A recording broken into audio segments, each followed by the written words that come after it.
నమస్తే, welcome to Ayushman భవ. Migraine అంటే ఏమిటి? సోరియాసిస్ ని ఎలా గుర్తించాలి? ఐబిఎస్ కి పరిష్కారం లేదా? ఇలాంటి సమస్యలపై వివరించేందుకు మనతో పాటు స్టూడియోలో ఉన్నారు 30 ఏళ్ల విశిష్ట అనుభవం కలిగిన ప్రముఖ హోమియో వైద్య నిపుణులు డాక్టర్ మధు వారణాసి. డాక్టర్ గారితో మాట్లాడదాం, మరిన్ని సలహాలు సూచనలు తెలుసుకుందాం. Hello doctor, welcome to 10TV studios. Doctor, చాలా మంది జాబ్ చేసే వాళ్ళు కావచ్చు, హౌస్ వైఫ్స్ కావచ్చు, ప్రతి ఒక్కరు కూడా హెడేక్, ఇది కామన్గా చెప్తున్న ప్రాబ్లం. చాలా మంది ఈ మధ్య ఇంకెక్కువ మైగ్రేన్ అటాక్ అయింది నాకు అని చెప్తున్నారు. అసలు ఏంటి సార్ ఈ మైగ్రేన్? జనరల్గా మనకు మైగ్రేన్ వేరు, మామూలు హెడేక్ వేరు. మామూలు హెడేక్లో ఉండి మామూలు హెడేక్లో ఇంత సివియారిటీ ఉండదు, ప్రాబ్లం వచ్చినా ఏదో కంట్రోల్ అయిపోతుంటుంది ఏమైనా మెడిసిన్ వేసుకుంటే. బట్ మైగ్రేన్ అనేసరికి మీకు అది ఒక టిపికల్ ప్రాబ్లం అని నేను చెప్పాలి. చాలామంది మైగ్రేన్ హెడేక్తో ఎంత సఫర్ అవుతారంటే చివరికి మేము చనిపోవాలనుకుంటున్నాం సార్ అని చెప్పేవాళ్ళు కూడా చాలామంది ఉంటారు. అంత అన్బేరబుల్ పెయిన్ వస్తుంటుంది మీకు మైగ్రేన్తో. అందువల్ల మెజారిటీ పేషెంట్స్ మైగ్రేన్ అంటేనే భయపడిపోతుంటారు. ఎప్పుడు హెడేక్ వస్తుందా ఏంటి మాదేంటి అని. అంటే దీనివల్ల ఏంటంటే వాళ్ళకు రొటీన్ లైఫ్ డిస్టర్బెన్స్ అయిపోతుంది. ఏ రోజు ఎప్పుడు వస్తుందో తెలియదు హెడేక్, ఏ స్పెసిఫిక్ ట్రిగ్గర్ ఫ్యాక్టర్స్ ఎక్కడ దొరికాయో తెలియదు. దాంతో మనకి ఏంటంటే మైగ్రేన్ పేషెంట్కు అది రోజు కూడా వచ్చిన తర్వాత మామూలు టాబ్లెట్స్ తగ్గదు, అది స్పెసిఫిక్ టాబ్లెట్స్ వేసుకోవాల్సి వస్తుంది. ఒక్కోసారి అన్బేరబుల్ హెడేక్తో వాళ్ళ పేషెంట్ అలకలం అయిపోతుంటారు మీకు. అందువల్ల మాకు ఏంటంటే మైగ్రేన్ మనం గుర్తుపట్టడం చాలా ఈజీ. ఎందుకంటే మైగ్రేన్ హెడేక్ వచ్చిందంటే పేషెంట్ కూడా అవేర్నెస్ ఉండాలి, అంతేగాని ఇది హెడేకే కదా అని పెద్దగా నెగ్లెక్ట్ చేయడానికి లేదనమాట. సో మనకు మైగ్రేన్ హెడేక్ వస్తే మెజారిటీ పేషెంట్స్ మనకు చెప్పేది అది వన్ సైడ్ హెడేక్ ఎక్కువగా ఉంటుంది, యూనిలాటరల్ హెడేక్ అంటారు దాన్ని. సో యూనిలాటరల్ హెడేక్ అంటే వన్ సైడ్ ఎక్కువగా చెప్తుంటారు, లెఫ్ట్ కానీ రైట్ కానీ వచ్చిందని చెప్తారు. కొంతమంది పేషెంట్స్ తలంతా వస్తుంది కూడా అని చెప్తారు మీకు. But most of the patients one side headache చెప్తుంటారు మీకు. ఈ వన్ సైడ్ హెడేక్ కూడా మీకు అది 4 hours ఉండొచ్చు, 42 hours కూడా ఉండొచ్చు, 72 hours కూడా ఉండొచ్చు, కంటిన్యూస్గా కూడా 72 hours కూడా పేషెంట్స్ సఫర్ 2-3 days కూడా సఫర్ అయ్యే పేషెంట్స్ ఉంటారు మీకు. అంటే అదే సిమ్టమ్స్తో సఫర్ అవుతుంటారు మీకు. సో ఆన్సెట్ రావడం దగ్గర నుంచి మనకు అది 72 hours ఉండే ఛాన్సెస్ కూడా ఉంటుంది మీకు. పల్సేటింగ్ హెడేక్ అంటారు దాన్ని మీకు. పల్సేటింగ్ హెడేక్ అంటే మీకు పొడుస్తూ ఉంటుంది మీకు, అది వచ్చిపోతా అంటే పేషెంట్కు తట్టుకోలేనంత ప్యానిక్ కండిషన్ అనమాట. ఆ నొప్పి అంతగా ఉంటుంది పేషెంట్కు. అది ఒకసారి హెడేక్లో నాజియా కానీ వామిటింగ్ సెన్సేషన్ కూడా ఉంటుంది మీకు. కొందరికి వామిటింగ్ అయితే రిలీఫ్ వచ్చేస్తుంది, కొందరికి వామిటింగ్ అయితే రిలీఫ్ రాదు. కానీ చాలామంది మెజారిటీ పేషెంట్స్ మనకు వామిటింగ్ కాకపోయినా నాకు నాజియా ఉంది అని చెప్తారు, అంటే వామిటింగ్ సెన్సేషన్ చెప్తుంటారు మీకు. అది కూడా చాలా ఇంపార్టెంట్. దగ్గిన, తుమ్మిన, పరిగెత్తినా కూడా వీళ్ళకి హెడేక్ ఎక్కువ అయిపోతూ ఉంటుంది. ఇవన్నీ కామనెస్ట్ సిమ్టమ్స్ మైగ్రేన్ హెడేక్లో మనకు. ఈ 5 సిమ్టమ్స్ ఉన్నాయి పేషెంట్ అన్నప్పుడు మాత్రం తప్పనిసరిగా మైగ్రేన్ సస్పెక్ట్ చేయాలి మీకు. చాలామందికి ట్రిగ్గర్ ఫ్యాక్టర్స్ కూడా ఉంటాయి మీకు. ట్రిగ్గర్ ఫ్యాక్టర్స్ అంటే ఎక్సైటింగ్ ఫ్యాక్టర్స్. ఎక్కువ మంది పేషెంట్స్ మనకు గమనించే పేషెంట్లు వాళ్ళు ఎప్పుడు నాకు ఎందుకు హెడేక్ వస్తుంది, నీకు ఎందుకు హెడేక్ వస్తుందని చెప్తే మాత్రం లేట్ మీల్స్ చేసిన హెడేక్ రావచ్చు, లేట్ నైట్స్ ఉన్న హెడేక్ వస్తుంటుంది, స్లీప్ డిస్టర్బెన్స్ ఉన్నా కూడా మధ్యలో ఉలిక్కిపడి లేచేస్తారు ఒక్కోసారి, అప్పుడు సివియర్ హెడేక్ స్టార్ట్ అయిపోతుంటుంది. ఎండకి వెళ్ళినప్పుడు హెడేక్ వస్తుంటుంది చాలా మందిలో. ఈవెన్ మెన్సెస్ ముందు హెడేక్ వచ్చేవాళ్ళు చాలామంది ఉంటారు. తర్వాత కొంచెం స్ట్రెస్ తీసుకున్న హెడేక్ వచ్చేస్తుంటుంది మీకు. అంటే వీళ్ళకు అన్వాంటెడ్గా ఏం జరిగినాడో బాడీలో ఆటోమేటిక్ హెడేక్ వస్తుంటుంది మీకు. అందులో ఇవన్నీ కూడా కామనెస్ట్ ట్రిగ్గర్ ఫ్యాక్టర్స్ అనమాట. చాలామంది మెజారిటీ పేషెంట్స్ మనకి 6-7 సిమ్టమ్స్ చెప్తుంటారు, దీంతో కంపల్సరీ వస్తుంది డాక్టర్ గారు అని. అంటే మనం అడుగుతుంటే ఎస్ సార్ ఇవన్నీ వచ్చే సిమ్టమ్సే అంటారు. అందువల్ల మీకు ఈ పేషెంట్స్కి ఏంటంటే హెడేక్ వచ్చే ముందు కూడా వార్నింగ్ ఇస్తుంది. ఒకసారి ఈ మైగ్రేన్ హెడేక్ మిత్రము ఒక 1-2 hours బిఫోర్ కూడా వార్నింగ్ ఇస్తుంది. కొందరు పేషెంట్స్లో కళ్ళ ముందు బ్లరింగ్ లాగా అనిపించడం కానీ, గిడ్డినెస్ లాగా రావడం కానీ, మైల్డ్ డిస్కంఫర్ట్ అనిపించడం కానీ, ఇవన్నీ కూడా పేషెంట్ కూడా గుర్తుపట్టచ్చు. అంటే ఇంకా హెడేక్ వస్తుందని చెప్పడానికి మాత్రం. అలాంటి పేషెంట్స్ మీకు మైగ్రేన్ వచ్చిన పేషెంట్స్లో మనకు చాలామంది వచ్చిన తర్వాత సఫర్ అయ్యేవాళ్ళు చాలామంది ఉంటారు. అంటే వీళ్ళు ఏంటంటే లైట్ చూడలేరు. ఇప్పుడు ఇట్లా హెడేక్ ఉందనుకోండి, ఇలాంటి లైట్స్ ముందు కూర్చోలేరు, వాళ్ళు భరించలేని నొప్పి వచ్చేస్తుంది వాళ్ళకు. దట్ ఇంటాలరెన్స్ అనమాట.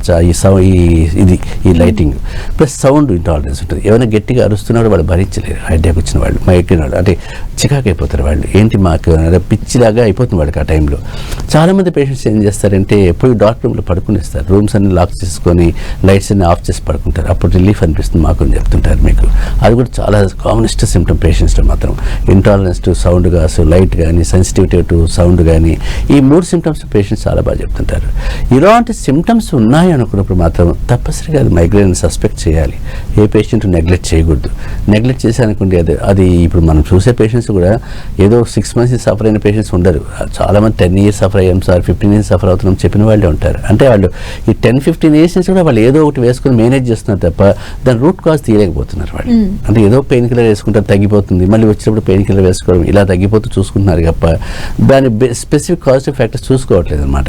అందువల్ల ఈ పేషెంట్స్కి ఈ సిమ్టమ్స్ ఉన్నాయని మీకు తెలిస్తే మాత్రం తప్పనిసరిగా డాక్టర్ని కలవాల్సింది, దాన్ని నెగ్లెక్ట్ చేయకూడదు. సార్ అంటే ఇప్పుడు మైగ్రేన్కి మన హోమియోలో ఎలాంటి ట్రీట్మెంట్ ఉంది సార్?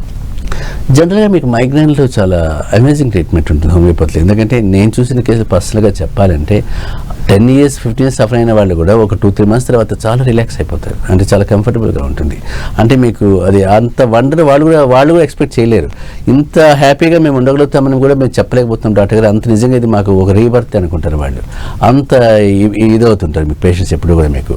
అందువల్ల మీకు హోమియోపతి విషయానికి వస్తే ప్రాపర్గా సరైన డాక్టర్ని కనుక మీరు సంప్రదిస్తే మాత్రం ఆ కాజిటివ్ ఫ్యాక్టర్ని పట్టుకోవాలి మీరు. Aetiology important. కాజిటివ్ ఫ్యాక్టర్ ఎందువల్ల వచ్చింది, ఆ కాజిటివ్ ఫ్యాక్టర్ని మనం కనుక క్లియర్ చేసామనుకోండి తప్పనిసరిగా పేషెంట్ రిలీఫ్ వచ్చేస్తుంది. పెద్దగా భయపడాల్సిన అవసరం లేదు. బట్ పేషెంట్ ఒక కోర్స్ ఆఫ్ ట్రీట్మెంట్ తీసుకోవాలి ఇక్కడ. అంతేగాని ఏదో ఒక 1 week వాడు 1 month వాడు తగ్గింది కదా మానేయకూడదు. అందువల్ల పేషెంట్స్ కూడా చెప్తుంటాను, ఒక 6 months మినిమం ట్రీట్మెంట్ ఉంటే కనుక బ్రేక్ లేకుండా చాలా మంచి రిజల్ట్స్ వస్తాయి మీకు ఈ కేసులలో. ఓకే సార్, మనకు కాలర్ రెడీగా ఉన్నారు శ్రీనివాస్ గారు. శ్రీనివాస్ గారు నమస్తే అండి. నమస్తే మేడం. డాక్టర్ గారు ఉన్నారు, మాట్లాడండి. చెప్పండి సార్. నమస్తే సార్. నమస్తే సార్, నా పేరు శ్రీనివాస్ సార్. ఓకే సార్, నాకు ఈ మైగ్రేన్ హెడేక్ అనేసి అంటే నాకు ఈ తల పై భాగంలో సార్ మొత్తం అంతా తిమ్మిరి పట్టినట్టు ఉంటుంది సార్. ఓకే అంటే ఇటు సైడ్ కూడా ఇటు right side sir. Right side కూడా ఇట్లా నొప్పి లేస్తూ ఉంటుంది సార్. గుంజినట్టు అనిపిస్తూ ఉంటుంది. అయితే నేను డాక్టర్ గారిని కూడా సంప్రదించాను. ఓకే ఎంఆర్ఐ తీశారు, సిటీ స్కాన్ కూడా తీపిచ్చాను సార్. ఓకే అయినా సరే టాబ్లెట్స్ వాడాను, అయినా సరే నాకు క్యూర్ ఏం కాలేదు సార్. అసలు ఈ తల తిమ్మిరి పట్టుడు అంటే ఇది మైగ్రేన్ కిందకి వస్తుందా, లేకుంటే ఇటు సైడ్ కూడా మీరు ఇంతకుముందు చెప్పినట్టుగా అది సైడ్ మొత్తం లాగినట్టు కూడా అనిపిస్తుంది సార్. జనరల్గా మైగ్రేన్లో మీకు ఈ వామిటింగ్ సెన్సేషన్ కావచ్చు, వామిటింగ్ అయితే రిలీఫ్ ఉండొచ్చు, సౌండ్ ఇంటాలరెన్స్ కానీ, లైట్ పడకపోవడం కానీ, సౌండ్ ఇవన్నీ కూడా ఇప్పుడు మీకు ఇచ్చిన సిమ్టమ్స్ చాలా మటుకు ఉంటాయి మైగ్రేన్ హెడేక్లో. అలాంటివన్నీ ఉన్నాయనుకుంటే మాత్రం ఇది మైగ్రేన్ కిందకే వస్తుంది మీ ట్రీట్మెంట్. బట్ మీరు చెప్పిన సిమ్టమ్స్ కూడా మైగ్రేన్ జోన్లోకి తీసుకోవాల్సి వస్తుంది. కొన్ని కేసుల్లో కంజెస్టివ్ హెడేక్ కూడా వస్తుంది. కంజెస్టివ్ హెడేక్ అంటే ఈ సిమ్టమ్స్ ఉండవు కానీ నొప్పి చాలా సివియర్గా ఉంటుంది. మీరు కుదిరితే మంచి హోమియోడాక్టర్ని కలవండి, తప్పనిసరిగా పరిష్కారం ఉంటుంది. లేదు మీరు హైదరాబాద్ రాగలుగుతారంటే కంటే మీకు పరిష్కారం చూపిస్తాను, పెద్దగా భయపడాల్సిన అవసరం లేదు. లేదన్నా ఒకసారి ఆన్లైన్లో ఒకసారి నాతో మాట్లాడండి, మీకు హెడేక్ గురించి పెద్ద వర్రీ అవసరం లేదు, కంట్రోల్ చేసేస్తాను. సార్ ఇంకొకటి ఏంటంటే చాలా మంది ఇబ్బంది పడుతున్న టాపిక్ వచ్చేసి సోరియాసిస్. ఈ ఇష్యూతో చాలా మంది ఫేస్ చేస్తున్నారు. ఒక్కసారి సోరియాసిస్ వచ్చిందంటే ఇంకా తగ్గదు అనే ఆలోచనకు వచ్చేస్తున్నారు. సో మన హోమియోలో సోరియాసిస్కి ఎలాంటి ట్రీట్మెంట్ ఉంది, అసలు ఈ సోరియాసిస్ అంటే ఏంటి? జనరల్గా మనకు సోరియాసిస్ అంటే కూడా మీకు అది చాలా చాలా ఇబ్బంది పెట్టే సమస్య. ఎందుకంటే కాస్మెటాలజికల్గా చూసుకోవచ్చు, కాస్మెటిక్ పర్పస్ చూసుకోవచ్చు, ఫిజికల్గా చూసుకోవచ్చు, మెంటల్గా కూడా డిస్టర్బ్ అయ్యే డిసీజ్ అది. మీకు అది అనుకున్నంత ఈజీ కాదు. ఎందుకంటే సోరియాటిక్ పేషెంట్ సఫర్ అవుతున్నాడంటే అతను కంప్లీట్గా డిప్రెషన్లోకి వెళ్ళిపోతాడు. అంత తలనొప్పి కేసులు అవన్నీ కూడా. ఎందుకంటే ఒక చిన్నపిల్ల, ఇప్పుడు మనం ఎక్కువగా మన పిల్లలను కూడా చూస్తుంటాం కదా, 15-20 years పిల్లలు కూడా ఉంటారు, వాళ్ళు ఒళ్ళంతా సోరియాసిస్ ఫామ్ అయి ఉంటుంది. మరి ఆ పిల్లాడు స్కూల్కి కూడా పోవడానికి నాకెందుకు ఇలా వచ్చింది డాడీ, నేను చచ్చిపోతాను డాడీ, నేను దీంతో బతకలేనని చెప్పిన పేషెంట్స్ చాలామంది ఉన్నారు. వాళ్ళ పేరెంట్స్ నా దగ్గర చెప్తుంటారు, సార్ మా వాడు నేను చనిపోతాను అనుకుంటున్నాను, నాకెందుకు ఈ రోగం వచ్చింది డాడీ అని. అంటే ఆ పిల్లాడికి ఏంటంటే రికరెన్స్ ఎక్కువగా ఉంటుంది, ఎప్పుడు రిలాప్స్ అవుతూ ఉంటుంది, తగ్గినట్టే తగ్గుతూ ఉంటుంది, మళ్ళీ వస్తుంటుంది, తగ్గినట్టే అలా రిలాప్స్ అవుతూ ఉంటుంది మీకు. ఎప్పుడు కూడా మన సోరియాసిస్ కూడా గుర్తుపట్టాలి, ఎందుకంటే దాన్ని నెగ్లెక్ట్ చేయకూడదు. ఎప్పుడైనా ప్యాచెస్ లాగా, స్కేల్స్ లాగా, ఫ్లేక్స్ లాగా వస్తున్నాయి బాడీ పైన, పొట్టుగా రాలిపోతూ ఉంది, దురదగా ఉంది అని ఇబ్బంది కాబట్టి ఒక స్కేలీగా ఉంటుంది మీకు సోరియాసిస్. ఇప్పుడు అది స్కిన్ ఇష్యూస్కు సోరియాసిస్కు బాగా డిఫరెన్స్ గుర్తుపట్టేయచ్చు, మనం ఈజీగా ఐడెంటిఫై చేయొచ్చు. ఇప్పుడు ఫంగల్ ఇన్ఫెక్షన్స్ అనుకోండి, రౌండ్ వామ్ లాగా ఉంటాయి, ఇచ్చింగ్ ఉంటుంది, బూజింగ్ ఉంటుంది అప్పుడప్పుడు కూడా. బట్ సోరియాటిక్ ప్రాబ్లంలో ఏమంటే స్కేల్స్ ఉంటాయి, పొట్టుగా రాలుతూ ఉంటుంది, మీకు ఎంత పొట్టు తినా అది వచ్చేస్తూనే ఉంటుంది మీకు, అంత ఘోరం. అంటే ఒకసారి పేషెంట్స్ ఎలా చెప్తారంటే ఈవెన్ మార్నింగ్ లేస్తానే ఒక 2-3 కిలోల పౌడర్ రాలిపోయి ఉంటుంది, అంత ఘోరంగా ఉంటుంది పేషెంట్కు. అందువల్ల కాదండి. చెప్పండి. కాలర్ ఉన్నారండి, రఘురామ్ గారు. నమస్తే అండి. నమస్కారం మేడం. డాక్టర్ గారితో మాట్లాడండి, మీ సమస్య ఏంటో. సార్ మా భార్యకు ఈ 10 సంవత్సరాలు అవుతుంది ఇంచుమించు, కంటిన్యూ హెడేక్ అంటుందని. ఓకే. పెయిన్ కిల్లర్ వేస్తే తగ్గుతున్నది. ఓకే. మళ్ళీ ఒక 2 రోజులు కాబట్టి మళ్ళీ కంటిన్యూ హెడేక్ వస్తుంది ఆమెకు. అంటే హెడేక్. మరి ఎవరికైనా చూపించారా? చూపించాం సార్. వాళ్ళు ఏమన్నారు, మైగ్రేన్ అన్నారా, హెడేక్ అన్నారా? చెప్పమ్మా. సార్ నాకు ఇక్కడ సైడ్ చాలా గుంజుతుంది. Side okay. వన్ సైడ్ ఇట్లా ఒకసారి రైట్ ఒకసారి లెఫ్ట్. దాంతో పాటు నార్మల్ హెడేక్ అదంతా గుంజుతుంది. మెడలు తల పైన అంతా వచ్చేస్తుంది. ఓకే. అంటే మరి డాక్టర్ చూస్తే ఏమైనా మైగ్రేన్ హెడేక్ అన్నారా, మామూలు హెడేక్ అన్నారా? సిటీలో ఒకసారి చూపించుకున్నా, మైగ్రేన్ అన్నారు. ఓకే. అదే ట్రీట్మెంట్ ఏంటి చూపించుకోవాలంటే దీనికి ట్రీట్మెంట్ ఏం లేదు, నార్మల్ టాబ్లెట్ పిల్స్ వేసుకోండి అని చెప్పారు. ఓకే. ఇక సైట్ కూడా ఉంది. ఇది ఈ మధ్య చాలా అవుతుంది. ఇక పిల్స్ వేసుకుంటే తగ్గుతుంది. మీరు మైగ్రేన్ హెడేక్ మంచి హోమియోపతి ట్రీట్మెంట్ తీసుకుంటే తగ్గుతుందండి. మీరేం పెద్ద భయపడాల్సిన అవసరం లేదు. ఎందుకంటే నేను చాలా కేసులు చూశాను కాబట్టి అంతగా దీనికి ట్రీట్మెంట్ లేదు అనుకుని ఇంట్లో కూర్చోవడం అవసరం లేదు. ఎందుకంటే కొన్ని సిస్టమ్స్లో ట్రీట్మెంట్ లేకపోవడం వల్ల వాళ్ళు పెయిన్ కిల్లర్స్ ఇచ్చేసి ఊరుకుంటారు. బట్ హోమియోపతిలో మీకు మైగ్రేన్ చాలా మంచి హెడేక్ ఉంది. మీరు హైదరాబాద్లో ఉంటే ఒకసారి రండి, లేదన్నా కూడా ఒకసారి నాతో ఆన్లైన్లో మాట్లాడండి, తప్పనిసరిగా పరిష్కారం చూపిస్తాను. పెద్దగా భయపడాల్సిన అవసరం లేదు. ఎందుకంటే ఇది పెద్ద అంత భయంకరమైన సమస్య కాదు. ఎందుకంటే కొన్ని వేల కేసులు చూశాను కాబట్టి అసలు సింపుల్ సమస్యలు ఇవన్నీ కూడా. మీరు ఒక్కసారి మాట్లాడిన నాతో, నేను ట్రీట్మెంట్ రెస్పాండ్ అయిపోతారు. అసలు హెడేక్ అనే మాట కూడా మర్చిపోతారు. మీరు భయపడాల్సిన అవసరం లేదు. సార్ ఇందాక మాట్లాడుకుంటున్నాం కదా సోరియాసిస్, ఇందులో టైప్స్ ఉంటాయా సార్?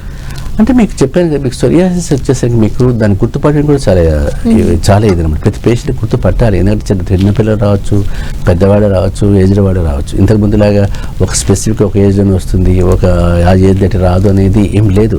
అకాడమిక్గా మనం ఒకటి చూస్తాము, క్లినికల్గా ఒకటి చూస్తాం. ఇప్పుడు కూడా క్లినికల్గా చూసే కేసులో మనకి చిన్నపిల్లలు కూడా అటాక్ అయిపోతుంటారు, పెద్దవాళ్ళు అవుతుంటారు. స్ట్రెస్తోనే వస్తుంటారు. స్ట్రెస్ లేకపోయినా వచ్చేవాళ్ళు ఉన్నారు. చాలామంది హెరిడిటీతో వస్తుందంటారు, హెరిడిటీ లేకపోయినా వచ్చేవాళ్ళు చాలామంది ఉన్నారు. అంటే మీకు ఆన్సెట్ అనమాట. ఏం చెప్పలేమన్నమాట. సోరియాసిస్ ఏదో అనుకోకుండా పేషెంట్ ఒక క్షణంగా కూడా నాకు 10 రోజులు ముందు కూడా బాగున్నట్టు అనుకోకుండా ఇలాంటి ప్యాచ్లు వచ్చాయని చూపిస్తాడు.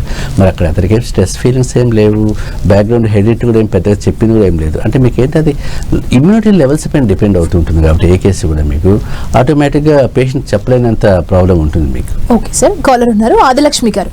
ఆదిలక్ష్మి గారు నమస్తే అండి. నమస్కారం మేడం. డాక్టర్ గారు ఉన్నారు, మాట్లాడండి. ఓకే చెప్పండి సార్. నమస్కారం సార్. నమస్తే అండి.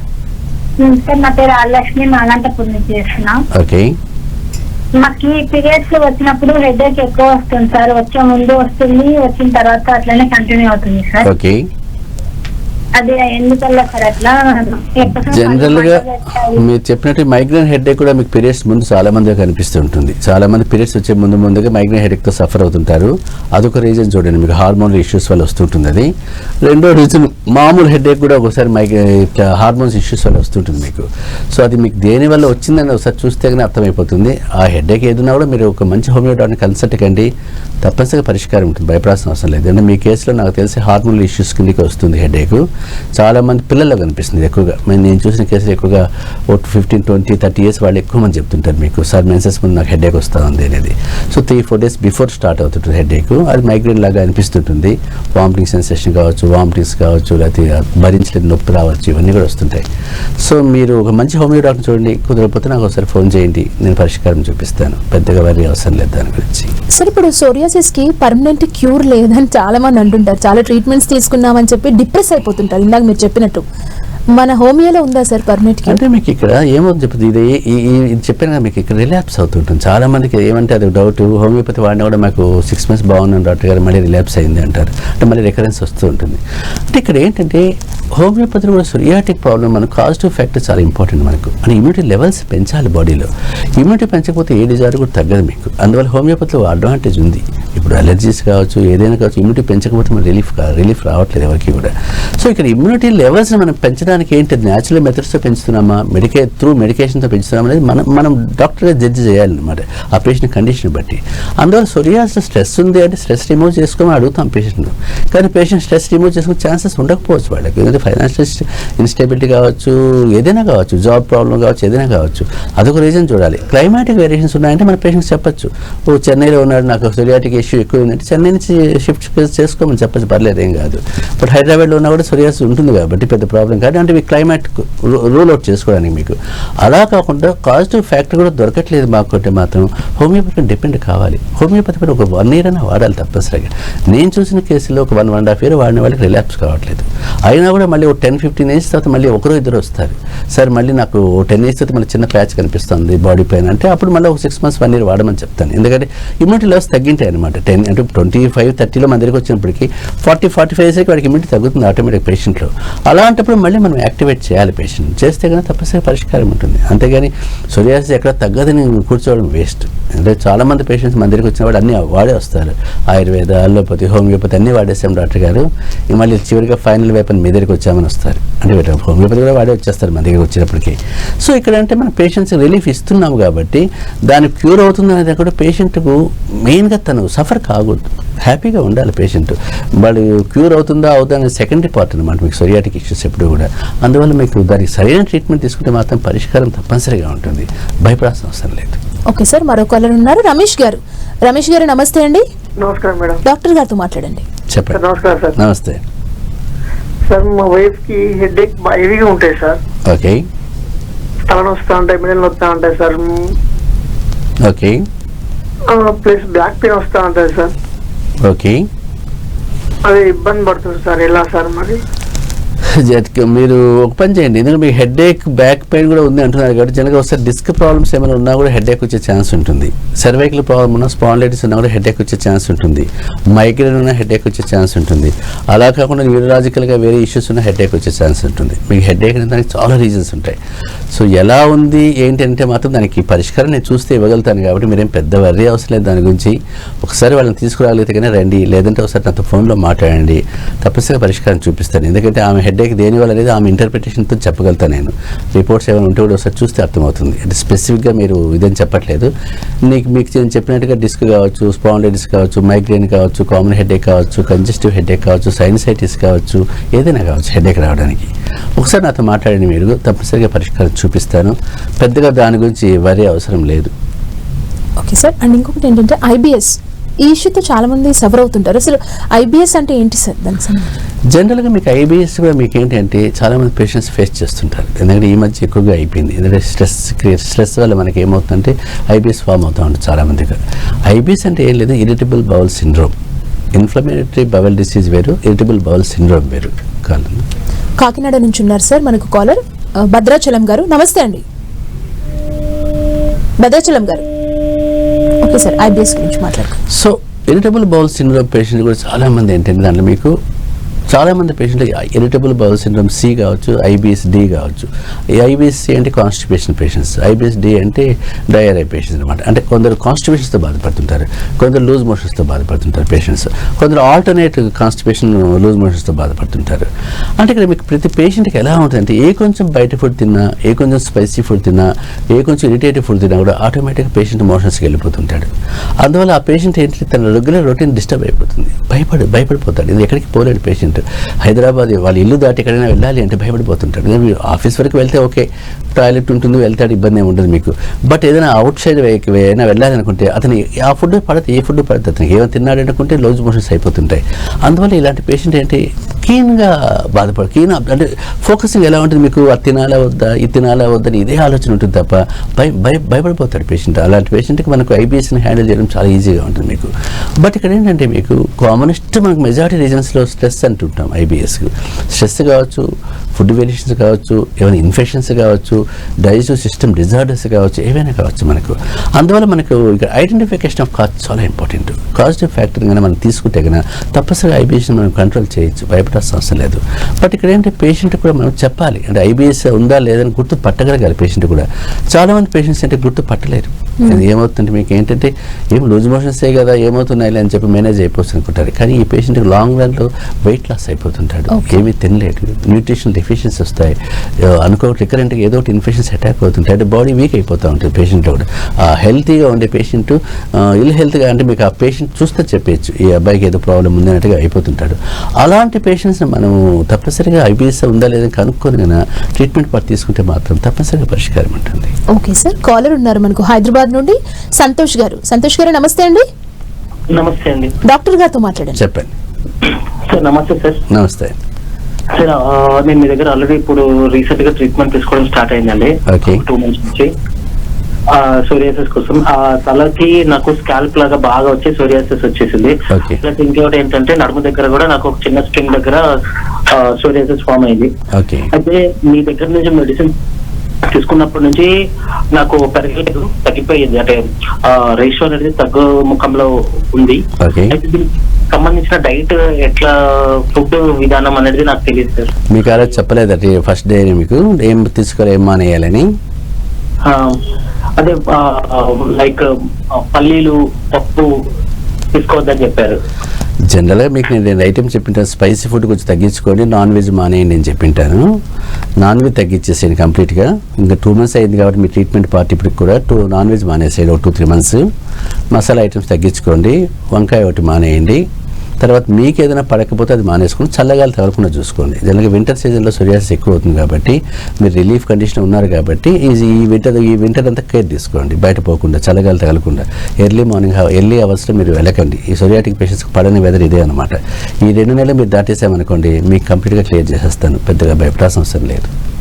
సార్ అంటే ఈ ఐబిఎస్ ఉన్న వాళ్ళు ఎలాంటి ఫుడ్ తీసుకోవాలి? మీరు చెప్తున్నారు భయపడతారు ఏది తీసుకోవాలన్నా అని. సో వీళ్ళకి ఏదైనా డైట్ ఉంటుందా సార్? అంటే మీకు ఐబిఎస్ పేషెంట్స్కి ఏమంటే మీకు స్పెసిఫిక్ డైట్ అంటే అన్నీ తినేసి వాళ్ళేం పెద్ద ఇష్యూ కాదు. హోమ్ ఫుడ్ మనకి ఏది తీసుకున్నా పెద్ద ప్రాబ్లం లేదు, కానీ కొంచెం కారాలు తగ్గించుకోవాలి, సాఫ్ట్గా ఉండాలి. దాని అయితే కొంచెం నాన్ వెజ్ డైట్ తగ్గించేస్తారు. స్పైసీ ఫుడ్ లేకుండా చూసుకోవడం మంచిది. నాన్ వెజ్ డైట్ తగ్గించాలి. ఫ్రూట్స్, వెజిటబుల్స్, ఆకుకూరలు లాంటి బాగా తింటూ ఉండాలి. అవి తీసుకుంటే మాత్రం పేషెంట్కు ఒక స్టేబుల్గా ఉంటుంది, స్టెబిలిటీ వచ్చేస్తుంది పేషెంట్లో. మీకు ఫుడ్ విషయంలో మరీ ఏదో బయట తినేస్తాను, నేను అది కావాలి ఇది కావాలి, అక్కడ పోయి పానీపూరి తింటాను, నాన్ వెజ్ తింటాను, బిర్యానీ తింటాను అంటే పడదు పేషెంట్కి. ఆటోమేటిక్గా తిన్న రోజు కండిషన్ మారిపోతుంది. ఎట్లయినా కూడా ఇలాంటి ఐటమ్స్ పోకుండా మేనేజ్ చేసుకుంటూ ఒక 6 months పాటు మేనేజ్ చేసుకుంటే కన్నా, ట్రీట్మెంట్ తీసుకుంటూ కూడా తప్పనిసరిగా మళ్ళీ పేషెంట్ ఎక్స్పోజ్ అయినా ఏం కాదు. ఇప్పుడు మనం చూసిన కేసులో తినమని చెప్పేస్తాను కాబట్టి 4-5 months ఎక్స్పోజ్ చేయమని చెప్తాను. అప్పుడు తిన్నా కూడా వాళ్ళకి ఏం ఇబ్బంది రాదు. ఇబ్బంది రాలేదనుకుంటే వాళ్ళు ఆటోమేటిక్గా ఎక్స్పోజ్ అయిపోతారు. మళ్ళీ ఇక్కడ 4-5 months కొంచెం రెస్ట్రిక్షన్స్ ఉండాలి, ఉంటే ఈజీగా ఉంటుంది, అంతకంటే ఏం లేదు అక్కడ. సార్ ఇంకొక ప్రాబ్లం ఏంటంటే వర్టిగో. ఈ ఇష్యూతో కూడా చాలా మంది సఫర్ అవుతుంటారు. అంటే వాళ్ళ కళ్ళు తిరుగుతాయా సార్? అసలు ఏంటి వర్టిగో అంటే ఏంటి? వర్టిగో అంటే మీకు రీలింగ్ సెన్సేషన్, గిడ్డినెస్ అనమాట, తల తిరగడం అనమాట. అంటే పేషెంట్కు అనుకోకుండా తల తిరిగి పడిపోతుంటాడు. అనుకోకుండా ఇప్పుడు పేషెంట్ పోతూ ఉంటాడు, డ్రైవ్ చేస్తూ ఉంటాడు, టక్కన కళ్ళు తిరిగితే టక్కన పడిపోతాడు. అందువల్ల పేషెంట్కి ఆ టైంలో పక్కన నిలబడుకొని స్టేబుల్గా ఉండాలి తప్ప ఏమవుతుంది డ్రైవ్ చేస్తే వెళ్ళిపోతే పడిపోయే ఛాన్సెస్ ఉంటాయి. మీకు చాలా డేంజరస్ అనమాట. వర్టిగోని కూడా మనము చాలా ఈజీ సింపుల్ సిమ్టమ్ లాగా చూడకూడదు మీకు. ఎందుకంటే వర్టిగోలో చాలా రకాలు ఉంటాయి. మీకు ఏమంటే దేనివల్ల వస్తుందో కూడా మనం చూడాలి. కాజిటివ్ ఫ్యాక్టర్స్ చాలా ఇంపార్టెంట్. సైనస్లో రావచ్చు, స్పాండిలైటిస్లో కావచ్చు, మామూలుగా అయితే డయాబెటిక్లో కూడా వర్టిగో కనిపించవచ్చు. మీకు కామనెస్ట్ రీజన్స్ అనమాట. చాలామంది పేషెంట్స్లో మనం సైనస్ పేషెంట్స్, స్పాండిలైటిస్ పేషెంట్, చెవులో ఇన్ఫెక్షన్స్ ఉన్నవాళ్ళు, చెవులో హోలు పడ్డవాళ్ళు, వీళ్ళకందరికీ వర్టిగో కనిపిస్తుంటుంది. మీకు టాప్ మోస్ట్ ప్రియారిటీ చూసుకున్నప్పుడు ఈ 3 బాగా కనిపిస్తాయి మనకు. అందువల్ల మనకి ఏంటంటే కాజిటివ్ ఫ్యాక్టర్ చూసుకోవాలి. పేషెంట్ సైనస్ సఫర్ అవుతుంటే సైనస్ని హ్యాండిల్ చేయాలి మనం, ఆటోమేటిక్గా తగ్గిపోతుంది వర్టిగో. స్పాండిలైటిస్ అనుకోండి, స్పాండిలైటిస్ ట్రీట్ చేసామనుకోండి తగ్గిపోతుంది. చెవులో ప్రాబ్లం అనుకోండి, చెవిని క్లియర్ చేస్తే అయిపోతుంది. చాలామంది పేషెంట్ మన దగ్గరికి వచ్చిన వాళ్ళు కూడా అన్ని చోట్ల వాడేసి ఈవెన్ పర్ఫరేషన్కి మేము సర్జరీ కూడా చేసుకున్నాం సార్, సైనస్కి సెప్టోప్లాస్టీ చేసుకున్నాం అయినా తగ్గలేదు, స్పాండిలైటిస్కి చాలా ఫిజియోథెరపీ వాడడం అయినా తగ్గలేదని వస్తుంటారు. మీకు వీళ్ళకందరికీ అంటే మనకు డిస్క్ స్ట్రెంథనింగ్తో పాటు లోపల ఉన్న కాజిటివ్ ఫ్యాక్టర్ని మనం క్లియర్ చేస్తే కన్నా వర్టిగో సమస్య నుంచి బయటపడిపోతారు ఈజీగా, పెద్దగా భయపడాల్సి వస్తుంది. ఎందుకంటే స్పాండిలైటిస్ పేషెంట్ నేను చూసిన వాళ్ళు చాలామంది కూడా మన క్లినిక్ రిసెప్షన్లో కూర్చొని పడిపోతారు పట్టిన వాళ్ళు. అంటే చూస్తూ కింద పడిపోతారు వాళ్ళు. దాని పక్క పేషెంట్ కూడా భయపడిపోతారు ఎందుకు పడ్డారు అనేది. అలాంటి పేషెంట్స్ కూడా నేను చాలామంది చూశాను కాబట్టి వాళ్ళు కూడా ఇప్పుడు హ్యాపీగానే ఉన్నారు. ఇప్పుడు అది పోనీ ఏదో 1 year 2 years కాదు, 10-15 years కూడా హ్యాపీగా ఉన్నారంటే కంప్లీట్ క్లియర్ అయింది కాబట్టి, క్లియర్ అయిన పేషెంట్సే కాబట్టి వీళ్ళంతా కూడా. వర్టిగో సమస్యను మనం గుర్తించాలి ఫస్ట్, దేనివల్ల వస్తుంది అనేది, కాజిటివ్ ఫ్యాక్టర్ ఏంటని. ఐడెంటిఫికేషన్ ఆఫ్ కాజ్ దొరికినప్పుడు దాని రిమూవల్ ఆఫ్ కాజ్ మనం చేసేయచ్చు. అవాయిడెన్స్ ఆఫ్ కాజ్ చేయలేరు కాబట్టి మనం రిమూవల్ ఆఫ్ కాజ్ మనం చేయొచ్చు హోమియోపతి డాక్టర్గా. అప్పుడు ఆటోమేటిక్గా పేషెంట్ రెస్టోర్ అయిపోతాడు. సార్ అంటే ఇప్పుడు స్పాండిలైటిస్ గురించి కూడా మనం మాట్లాడుకుంటున్నాం కాబట్టి హోమియోలో ఎలాంటి ట్రీట్మెంట్ ఉంది సార్? స్పాండిలైటిస్ మీకు చెప్పాను కదా, నేను చూసిన కేసులు చాలా కాంప్లికేటెడ్ కేసెస్ చూసింటారు. ఎక్కువగా నా దగ్గరికి వచ్చి కాంప్లికేటెడ్ కేసెస్ ఉంటాయి. అంటే ఏదో స్పాండిలైటిస్ నాకు 1 month నుంచి ఉంది, 2 months నుంచి చెప్పిన వాళ్ళు ఎవరు ఉండరు. అంటే 5 years 4 years సర్జరీ చెప్తేనే వస్తున్న వాళ్ళు ఎక్కువ మంది, సర్జరీ చెప్తేనే వస్తారు నా దగ్గరికి చాలామంది కూడా. బట్ స్పాండిలైటిస్ మీకు ఒకసారి చాలా కాంప్లికేటెడ్గా ఉంటుంది మీకు. అది అనుకున్నంత ప్రాబ్లం ఏంటంటే అసలు నెక్ దగ్గర కూడా మీకు ఆ పేషెంట్ నిలబడలేదు, నెక్ కూడా పేషెంట్ పెట్టుకోలేదు, నొప్పి వస్తుంటుంది, సివియర్ పెయిన్ ఇలా లాగేస్తూ ఉంటుంది, తిమ్మిర్లు వచ్చేస్తుంటాయి, గిడ్డినెస్ వస్తూ ఉంటుంది పేషెంట్కు. అసలు ఏ పని చేసుకునేంత స్టేజ్లో వెళ్ళిపోతారు స్పాండిలైటిస్ పేషెంట్. ఒకసారి ఆ నరకం నుంచి అతను నాకు సర్జరీ చేసినా ఏమైనా చేసినా నన్ను బతికించండు అనేటట్టుగా అయిపోతారు మీరు. అంత సఫర్ అవుతారు పేషెంట్. ఎందుకంటే చూడడానికి మనకి ఏదో చిన్న డిస్క్ బల్జ్ లాగానే ఉంది కదా, డిస్క్ డీజనరేషన్ ఉంది కదా, ఏమవుతుంది మార్జినల్ ఆస్టియోఫైట్సే కదా అని మనం ఆ రిపోర్ట్ చదువుతుంటాం. మనకు మార్జినల్ ఆస్టియోఫైట్స్ చాలా చిన్నగా అరిగినాయి, అరుగుదల స్టార్ట్ అయింది. కానీ ఆ చిన్న అరుగుదల పేషెంట్ చాలా ఇబ్బంది పెడుతుంటుంది. అసలు నొప్పితో భరించలేని నొప్పి ఉంటుంది. అసలు ఒకసారి మీకు సెర్వైకల్ డిస్ట్రోపియన్ కూడా వచ్చేసి అంటే పేషెంట్కు మెడ ఆగదనమాట. అంటే ఇట్లా పెట్టుకున్న పేషెంట్ ఇట్లా వెళ్ళిపోతుంటుంది, అది ఆ మెడ వెళ్ళిపోతుంది. అంటే మనం హోల్డ్ చేయమని చెప్తే చేయలేడు పేషెంట్. ఇలా మనం చేసి చూడమంటే కదా అనుకోని తిప్పేస్తుంటాడు, అలా తిప్పినా సరే ఇట్లా పక్కకి వచ్చేస్తుంటుంది. అంత సఫర్ అవుతారు పేషెంట్. అంతే పేషెంట్ చెప్తుంటే మనకు చూసేవాడికి బాధేస్తుంది. అంత అలాంటి కేసు స్పాండిలైటిస్ కూడా మీకు. అందువల్ల స్పాండిలైటిస్ కూడా ఎప్పుడు నెగ్లెక్ట్ చేయకూడదు. మనకు ఒకసారి మెడ నొప్పి వస్తూ ఉంది, మైల్డ్గా డిస్కంఫర్ట్ ఉంది, నమ్నెస్ ఉంది, తిమ్మిరి వస్తూ ఉంది, స్టిఫ్నెస్ ఉంది అనుకుంటే మాత్రం డాక్టర్ని కన్సల్ట్ కావాలి తప్ప ఏదో 2-3 ఎక్సర్సైజ్ నేను నేర్చేసుకున్నాను, టీవీలో చూసుకొని వీడియోలో చూసుకొని అనేసి మేనేజ్ చేసుకుంటే మాత్రం ఫ్యూచర్లో చాలా కాంప్లికేషన్స్ వస్తాయి. ఒకసారి పేషెంట్ బెడ్ రిడెన్ అయిపోయే పేషెంట్స్ కూడా ఉన్నారు చాలామంది. అలా వంటలు నేను చూశాను కాబట్టి డిస్క్ ఇష్యూస్ వల్ల. అందువల్ల మనకు స్పాండిలైటిస్ వచ్చినప్పుడు తప్పనిసరిగా డాక్టర్ని అప్రోచ్ కండి. ఫస్ట్ స్టేజ్లోనే మనం హ్యాండిల్ చేస్తే కనుక అంత కాంప్లికేట్ అయ్యే ఛాన్స్ రాదు. అంటే స్పాండిలైటిస్ అంటే ఓన్లీ నెక్ అనే సార్, షోల్డర్స్ పెయిన్ కూడా ఉంటుందా? జనరల్గా మీకు స్పాండిలైటిస్ మీకు మేజర్గా మెడ నొప్పితో స్టార్ట్ అవుతుంటుంది. మెడ నొప్పి స్టార్ట్ అయిన తర్వాత షోల్డర్ వరకు అది రేడియేట్ అవుతుంది. ఆ రేడియేషన్ మీకు ఈ ఫింగర్స్ వరకు కూడా వస్తుంటుంది. ఈ టిప్ ఆఫ్ ద ఫింగర్స్ తిమ్మిరిలాగా అనిపిస్తుంది. మొబిలిటీ కూడా మీకు ఏంటంటే మెడ ఇలా తిప్పడానికి ఈజీగా ఉండదు, ఫ్రీగా ఉండదు. ఇది తిప్పలేడు పేషెంట్, చాలా సఫర్ అవుతాడు, ఇబ్బందిగా ఉంటుంది.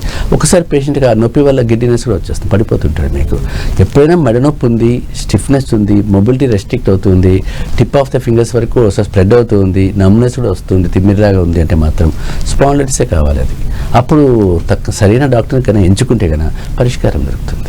Okay, thank you so much doctor. Homeo ట్రీట్మెంట్లో ఉన్న లాభాలు చాలా మంచిగా మీరు వివరించారు అండ్ కాలర్స్కి ఉన్న డౌట్స్ కూడా క్లియర్ చేశారు. థ్యాంక్ యూ సో మచ్ అండి. సర్వీస్ చూశారు కదా, ఇది ఇవాల్టి ఆయుష్మాన్ భవ. మరో కార్యక్రమంతో మళ్ళీ కలుద్దాం. చూస్తూనే ఉండండి 10 TV.